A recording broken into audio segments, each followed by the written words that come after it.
Pour saisir la note du semestre de votre apprenti, vous devez vous rendre sous qualification, qualification semestrielle. Et normalement, vous avez votre apprenti qui apparaît ici. Vous cliquez dessus et vous allez cliquer sur le semestre correspondant. Ici, vous n'avez rien à modifier. Vous pouvez simplement indiquer éventuellement une personne remplaçante et indiquer la date de l'entretien. Vous pouvez ensuite enregistrer et clore la préparation. Une fois que nous avons défini la date de l'entretien et le semestre, sur la gauche, vous avez plusieurs rubriques. La rubrique mandat pratique permet de revérifier les mandats pratiques qui ont été effectués. Vous pouvez, si vous le souhaitez, cliquer dessus pour aller revérifier le mandat pratique.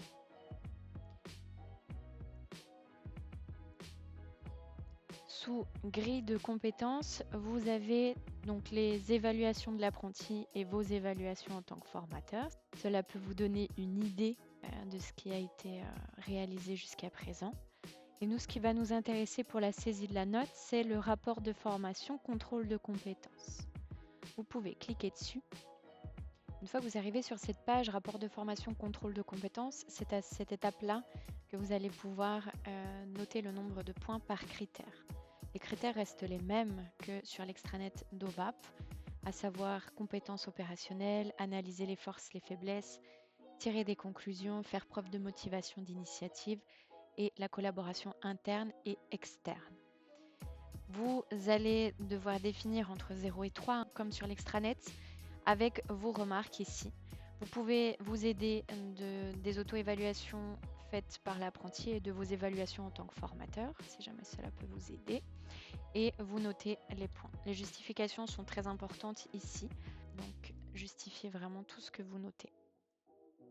Voilà. Une fois que vous avez fait ça, sous la rubrique compétences de travail, ça c'est la nouveauté sur Time to Learn, vous avez la possibilité d'évaluer le comportement au travail, le dossier de formation et les cours interentreprises. Vous pouvez mettre entre 0 et 3 points toujours avec une justification. Dans le cas où vous ne souhaitez pas que ce soit affiché sur le rapport de formation, vous mettez sans évaluation. Le champ texte est obligatoire.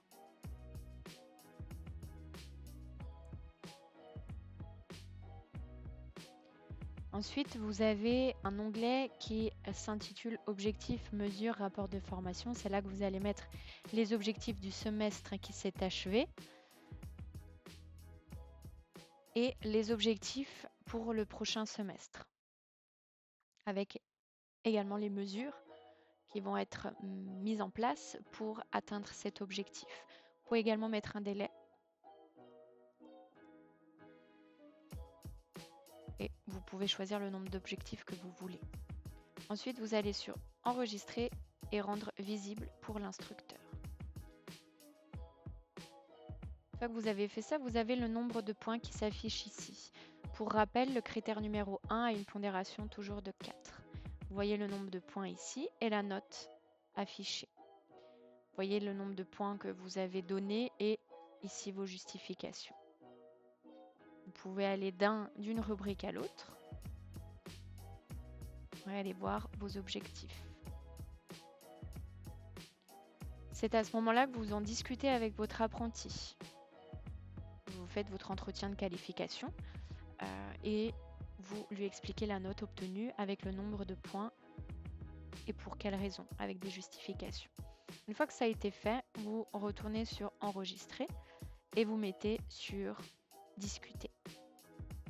À ce niveau-là, une fois que vous mettez sur Enregistrer et Discuter, vous pouvez retrouver en haut à droite sur les 3 petits points le rapport de formation ou le contrôle de compétences, qualification semestrielle. Ce sont ces 2 documents que vous devrez faire parvenir au service de l'apprentissage, dûment signés.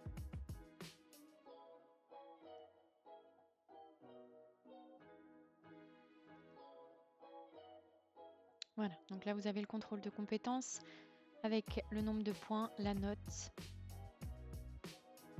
les justifications. Il faudra le signer par le formateur, le signer par la personne en formation, dater et signé par les représentants légaux si nécessaire, si l'apprenti est mineur, et nous renvoyer directement sur la boîte mail du service de l'apprentissage. Pareil pour le rapport de formation, donc vous avez les différents critères d'évaluation et vous avez également les objectifs et mesures qui ont été discutés. Il faudra également donc signer du côté formateur, de la personne en formation et des représentants légaux si nécessaire.